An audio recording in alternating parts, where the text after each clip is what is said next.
Hey guys, been a while, but I'm back just to share a bit of knowledge with you guys on how to break in your cleats effectively and efficiently so that you don't get blisters and you can get the boot to perfectly fit your feet.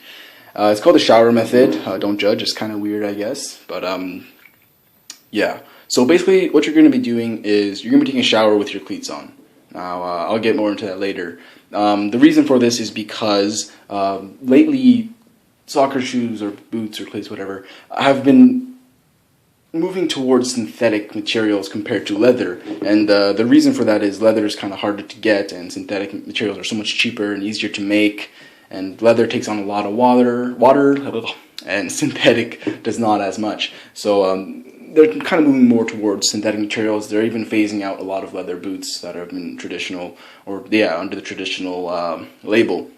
So that's why I think it's really important that you can break in your synthetic cleats very fast and well, so that they mold to your foot perfectly, because that's really what it's all about. Synthetic boots, when you first get them out of the box, they don't really fit your feet as well as leather might, and they don't tend to mold or break in as easily as leather. So that's why I think the shower technique is really good for breaking in cleats. And yeah, so let's get into it. So before you do this, what you're going to need is your cleats. You're going to need a pair of socks, preferably the ones you're going to wear when you play the soccer, and a newspaper here. You can tear it up and kind of bunch it up like this. I did it beforehand just for time's sake. So what you're going to do is put your socks on, put your cleats on, and hop in the shower. And you want to make sure the water isn't too hot. If it's really hot, it's gonna like wear out the glue between your upper and the sole plate, and you don't want that. You really don't want that. So make sure it's like lukewarm water, just like kind of decently warm. And what you're gonna do is take a full shower with that water and with your boots on. And what you want to do is make sure that your boots get completely soaked, like your socks are completely soaked, the insole is completely soaked. And if you move your feet around, you kind of hear like a squelching sound, and that's good. That's a good thing. You want that. And yeah. So after that, obviously turn the shower off, and then hop out and take your socks off and take your shoes off first. But yeah. So make sure you wash your feet too. It's pretty gross. And then what you're gonna do is put your boots wherever, and then grab a newspaper. And what you're going to do is kind of bunch it up like this.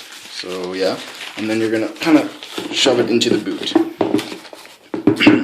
you're going to put it in there. You don't want to like force it in too much, because then you're just going to change the shape of the boot. And you just kind of want to make sure it's touching the edges, outsides of the inside of the boot. Oh, bootception. But yeah, so that's going to dry out the boot and also kind of maintain its shape.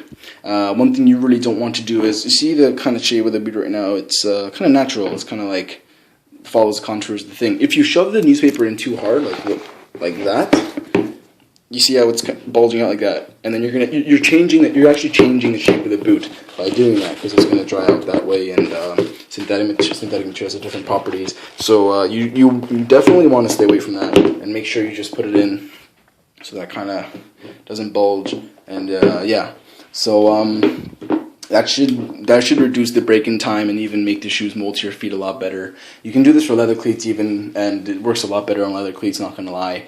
After you might have to do it like 2 or 3, even 4 times before the boots really start to break in and feel comfortable. The break-in time for cleats has reduced considerably in the last few years, but still, sometimes you do have to do that right out of the box, and it's gonna make your life a lot easier. So yeah, that's even a method to just clean the boots. Like I did it just now, and